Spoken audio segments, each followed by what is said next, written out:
Canadian UN official who makes his living in drug prevention has been convicted of drug smuggling. Bert Tatham of Vancouver was sentenced to 4 years in a Dubai prison. He was caught with just 0.6 of a gram of hashish and 2 poppy bulbs. Lawyers for Tatham said he inadvertently carried the near microscopic amount of drugs because his job involves burning tons of seized Afghan drug crops. Tatham's parents said the poppy bulbs are meant to be souvenirs.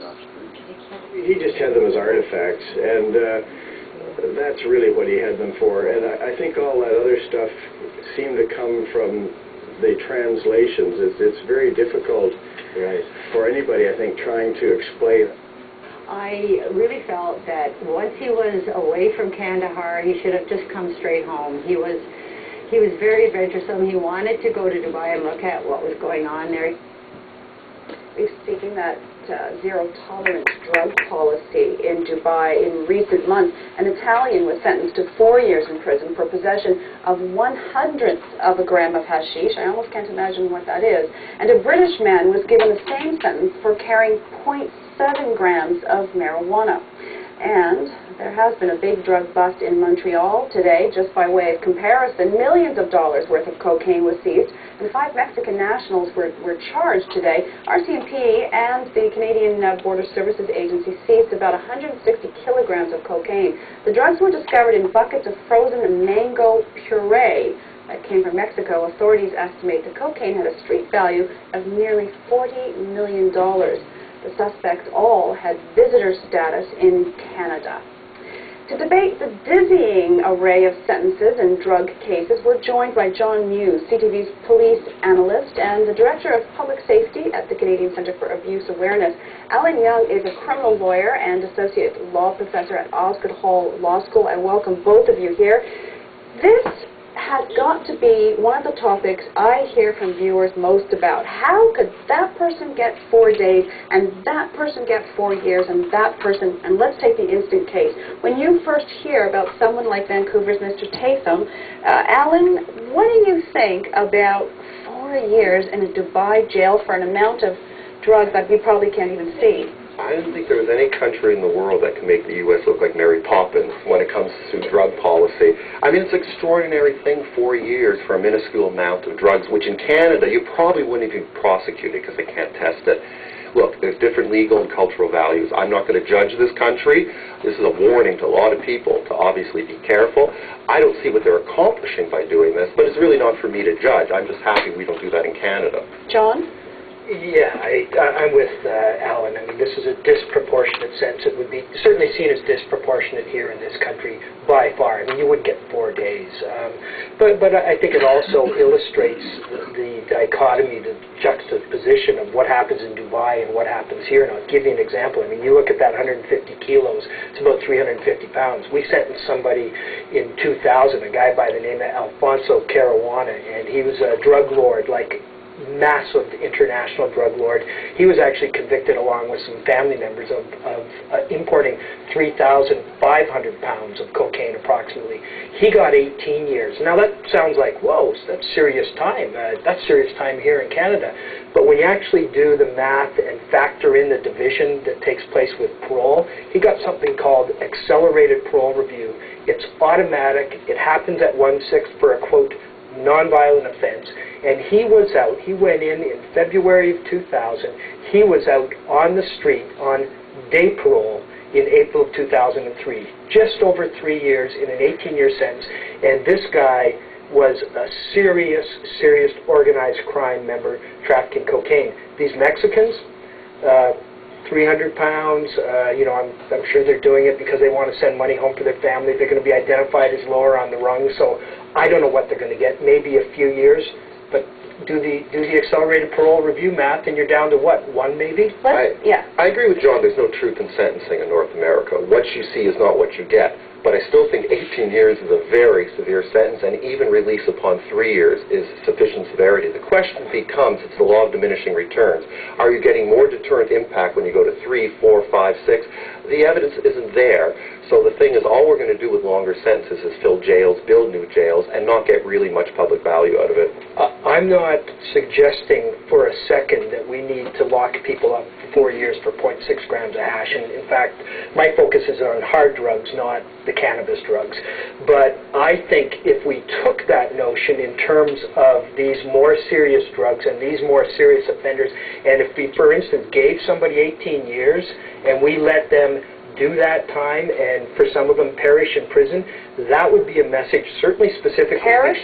You mean the death penalty by way of... Some would expire because if they're in their 50s, maybe they would expire. That's the death penalty. Well, no, it's not the death penalty. You got 18 years. We expect you to actually do it in prison. And the reason we do that is because we're saying to you, if you're still living, when you get out, you're not going to do it again. And for all of you out there, because these criminals are all talking to each other, this is the test here in Canada. And maybe we'll go someplace else to do it. Alan? No, there is no message being sent out. Listen, this is not the last kid who's going to serve 4 years in Dubai. Okay, if the message was getting out, we wouldn't have had the Italian, the British, now the Canadian. People do not take this into account when they make these decisions.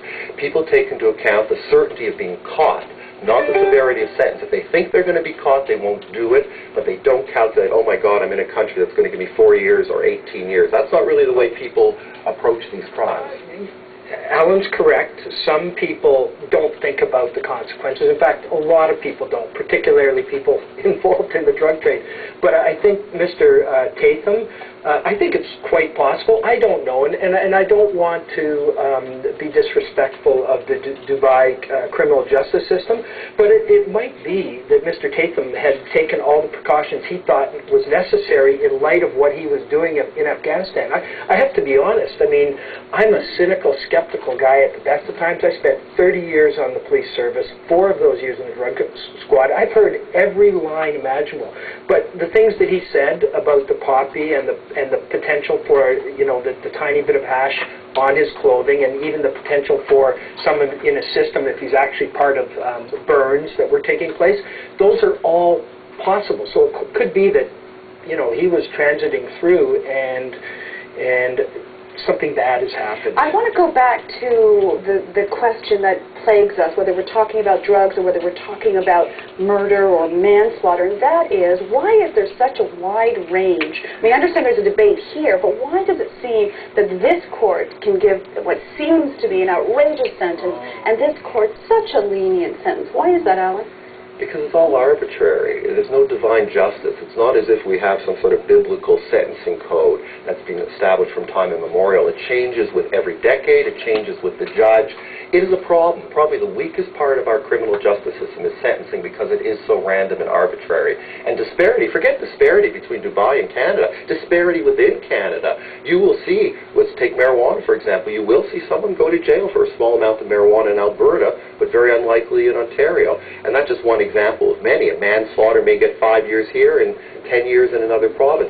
So it's a real mess. We have standard sentencing guidelines? We have to a certain extent. Well, we have them for certain crimes, and there's a debate that rages about this, and people like me, it's not going to come as any surprise, I quite frankly, although I recognize and understand the whole issue around individual sentence, individual offender, or individual facts, individual offender, craft a sentence, but equally there are some crimes where we try to set a line, in first-degree murder, second-degree murder, certain child porn offenses. There are a number of offenses where we have a minimum sentence. I'd like to see more of it because, quite frankly, I think where our courts fall down, I think they do a wonderful job of determining the guilt or innocence of people, notwithstanding some mistakes here and there.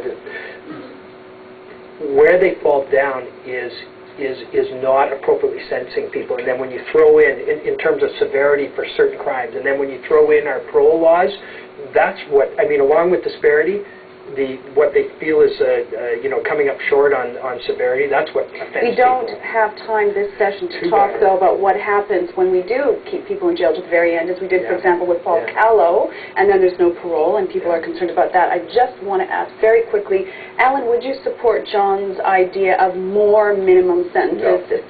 No, I knew not that at all. It wasn't has gonna be absolutely no value. I like some flexibility in sentencing. What I do like is what's called presumptive sentencing, where there's guidelines. In 1987, the Canadian Sentencing Commission recommended that our government do it. Mulroney just tossed it in the trash, and that's why we have such disparity. Minimum sentences look good. It looks like we're getting tough, but they just clog up jails. I'm going to have to leave it there, but I do think we moved a little closer towards something. So you guys can go to the green room. I wanted to say that's not a punishment, by the way. That's an opportunity to keep talking. Our thanks to John Muse and to Professor Alan Young. They're right here at me in studio. When we return, a Calgary man who suffers from multiple sclerosis is barred from smoking medicinal marijuana in jail. You're watching The Verdict on CTV Newsnet.